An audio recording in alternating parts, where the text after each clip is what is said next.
Olá, amigos, que a paz de Jesus esteja nos envolvendo a todos. Será que algum de nós já pensou ou se perguntou quem eu seria se não fosse Jesus?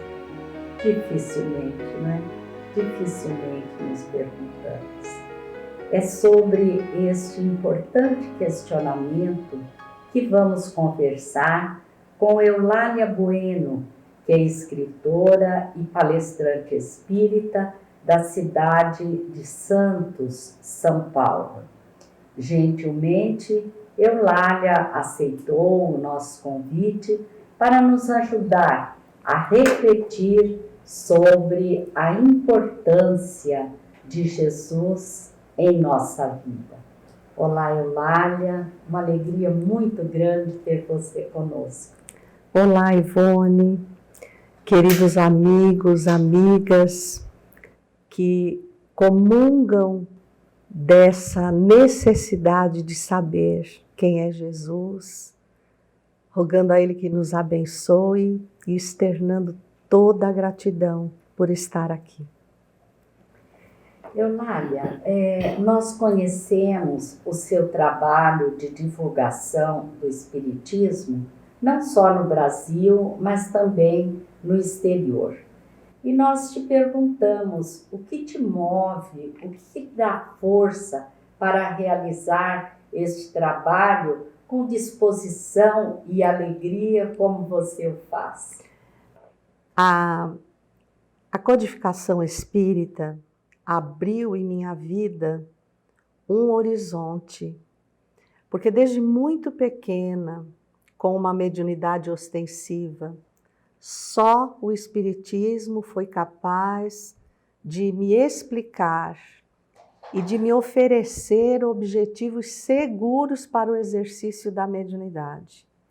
E foi nesse caminho em que o sofrimento físico se fazia presente através de transtornos como a depressão, múltiplas vezes na adolescência, visto que sendo a mediunidade uma condição que se assenta em nosso organismo pela própria ebulição dos hormônios da puberdade, vivi tempos de muitas dores.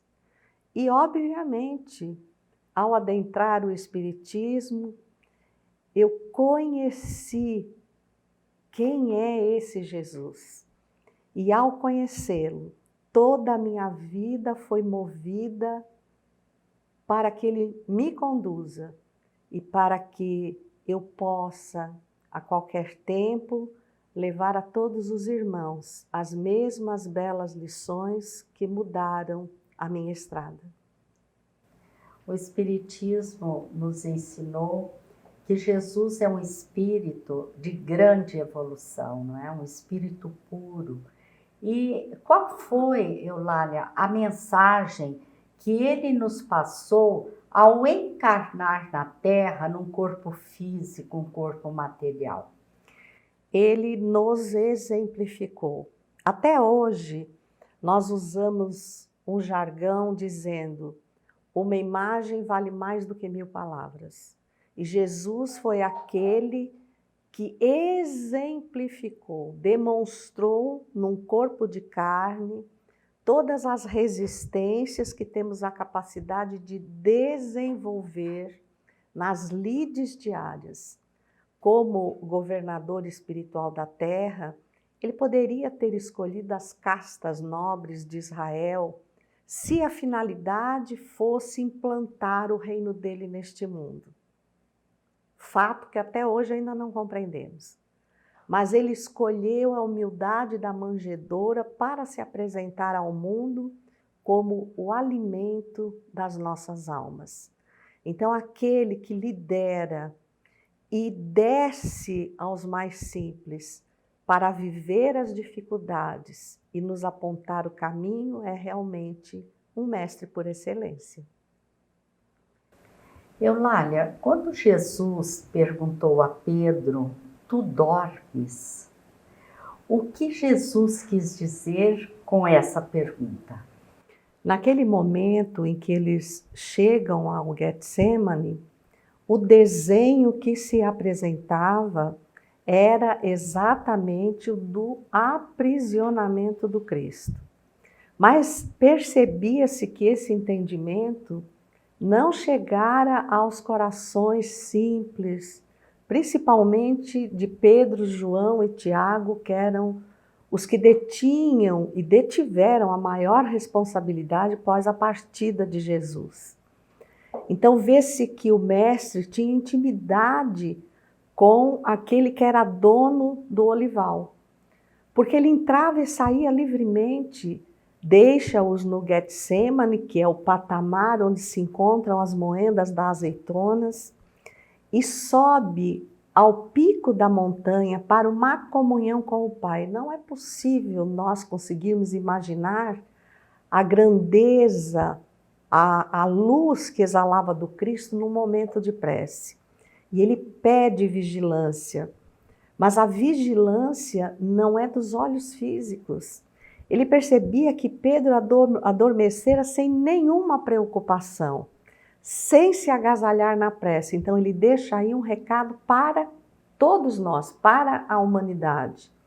Em momentos graves, tu não podes simplesmente te entregares às dormências dos valores materiais.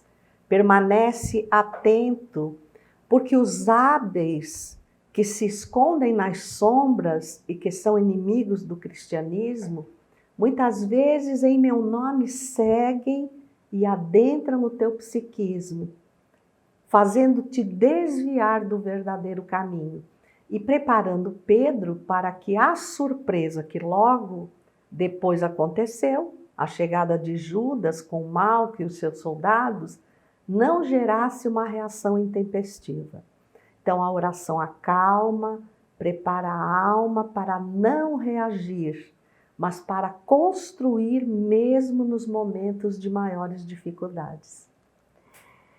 Eu me detenho muitas vezes pensando nas potencialidades que ainda temos para desenvolver, especialmente ao lembrar de que Jesus disse: vós sois deuses, não é? Podeis fazer o que eu faço e muito mais. Eu gostaria que você comentasse essa afirmativa de Jesus: vós sois deuses. Quando nós nos remetemos ao tempo da mitologia, nós vamos ver que deuses eram figuras que, embora continham, segundo a crença, poderes inabituais, eles eram a imagem e semelhança do homem normal. Muitos dos deuses eram adorados exatamente pelos seus vícios. Então ele queria nos dizer que poderíamos ser adorados, aplaudidos no campo do endeusamento material, mas que não esquecêssemos que podemos e devemos seguir por onde ele nos aponta. Então, vós sois deuses na condição em que nos encontramos, mas podem o que eu posso e muito mais. A única fatalidade é crescer em características espirituais e atingir a angelitude. E qual é, Eulália, a importância de Jesus em nossa vida? Jesus, quando nós realmente estudamos o Espiritismo, nós vamos ver que ele já avançou em todas as categorias evolutivas que Deus nos coloca como única fatalidade, do átomo ao arcanjo, que este, por sua vez, também começou no átomo. Mas quando vamos a Kardec, ou a codificação, Revista Espírita, fevereiro de 1868, nós vamos perceber em Espíritos Marcados e os Messias do Espiritismo que Jesus faz parte de uma categoria que atingiu o mais alto grau de pureza, a ordem dos espíritos puros, denominados Cristos, a quem Deus confia as maiores tarefas planetárias, galácticas, voltado para serem exemplos das comunidades que assumem. Então, Jesus construiu para a par com espíritos que, por sua vez, também se mantêm vinculados a ele, o planeta Terra. E o administra com os seus exemplos imorredouros. E Kardec, com a habilidade pedagógica que é incomparável, ele coloca que Jesus, nessa categoria, atingiu a infalibilidade, vírgula, mesmo na reencarnação, ou seja, todas as condições morais que ele já conquistou, mesmo inseridas na sociedade humana, cheia de vícios, de tendências e de preconceitos, ela não titubeia, não se mistura, ela segue sem conspurcar a moral, nos apontando o caminho evolutivo. Então, a quem é infalível, nos resta aprender a lição. E ao aprender a lição, utilizá-la para domar as más inclinações que ainda nos sombreiam o caminho da cristandade. Nós percebemos alguma dificuldade na interpretação da fala de Jesus quando ele disse: eu e o Pai somos um, né? Gerando até interpretações equivocadas. Eu gostaria que você comentasse também isso. Essa parte é muito interessante, Ivone, porque eu e o Pai somos um. Aí vem o Espiritismo nessa matéria citada da Revista Espírita, mas também André Luiz, no Evolução em Dois Mundos, capítulo 1, Fluido Cósmico. Ali está colocado que esses espíritos se mantêm numa comunhão indescritível com o Pai. Eu e o Pai somos um, quer dizer que Jesus não se submetia à vontade de Deus, mas ele a compreendia em tanta amplitude que não haveria diferença naquilo que de sua parte ele materializasse em nome do Pai. E tem uma outra fala em que ele diz: antes que Abraão existisse, eu sou. Então ele coloca que antes do patriarca da humanidade ser conhecido, considerado como o primeiro de toda a história da humanidade, Jesus já estava na condição de alta envergadura, como espírito puro, infalível, numa comunhão indescritível com o Pai. É muito importante essa reflexão, não é? Eulália, quando Jesus estava preso ao madeiro infame, não é? Ele olhou para o alto e disse: Pai, perdoa-os, eles não sabem o que fazem. Se fosse hoje a mesma situação diante de nós, em 2022, será que Jesus diria a mesma coisa ou ele modificaria um pouco essa fala? Ivone, com certeza ele iria modificar. Basta que olhemos que os espíritos naquela época eram formados exclusivamente de duas categorias. Os primitivos, que deram os primeiros passos na Terra, sob a guarda de Jesus, e os exilados, que temos a história dos exilados de Capela, que Jesus acolheu no momento em que atingiam o ápice da tecnologia, da intelectualidade, até mais avançada do que a de hoje na Terra. Porque nós vemos as construções, por exemplo, das pirâmides, que a engenharia e a arquitetura não consegue explicar totalmente, mas que moralmente eram pobres, ainda ignorantes para compreender que precisavam também ser bons.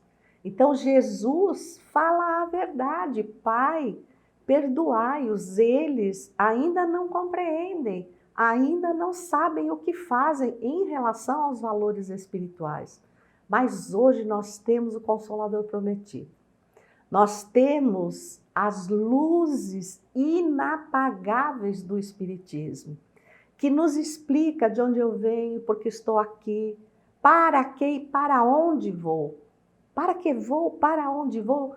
Então Jesus com certeza diria: Pai, perdoai-os, porque o perdão faz parte comum da divindade infinita do Pai. Pai, perdoai-os, dai-lhes outra chance. Embora eles já saibam, mas não fazem. Pai, perdoai-os. Eles sabem, mas não fazem. É muito sério, né, É Eulália? grave É demais, grave. porque nós temos como saber. Ah.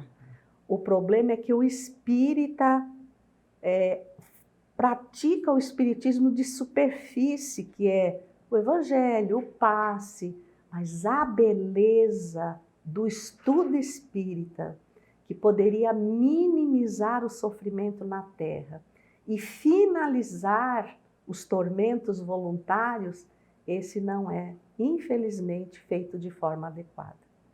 E mesmo estendendo isso à humanidade, né?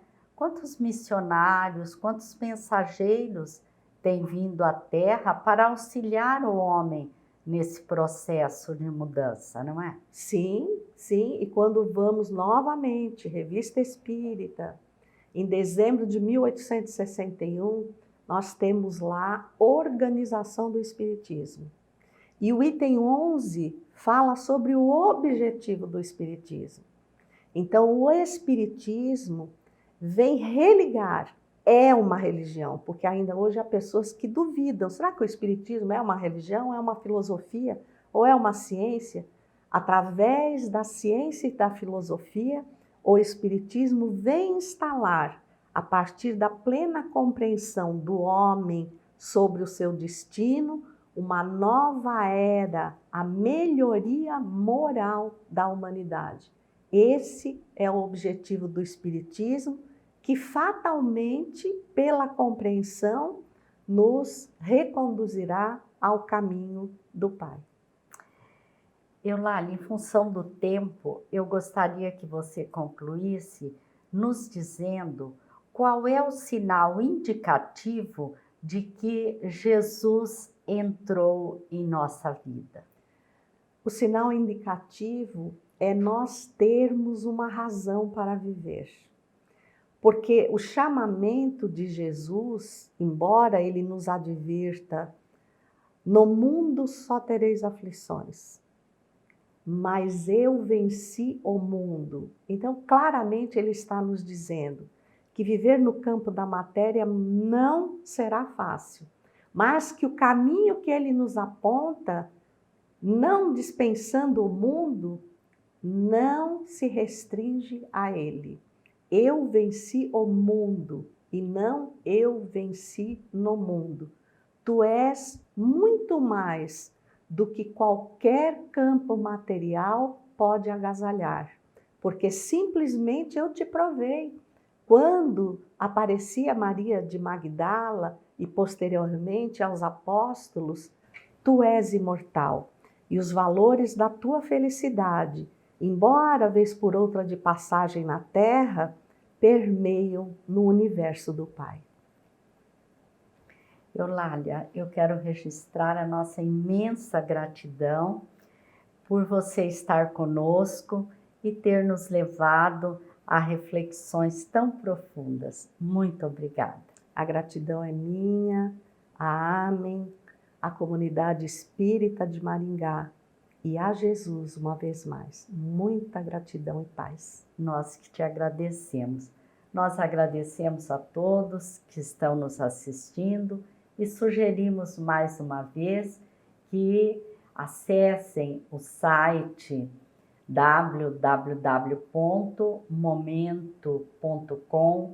www.momento.com.br para verem, para lerem, assistirem as mensagens do Momento Espírita. É um trabalho realizado pela Federação Espírita do Paraná e vale a pena serem vistas. Os nossos votos de muita paz a todos.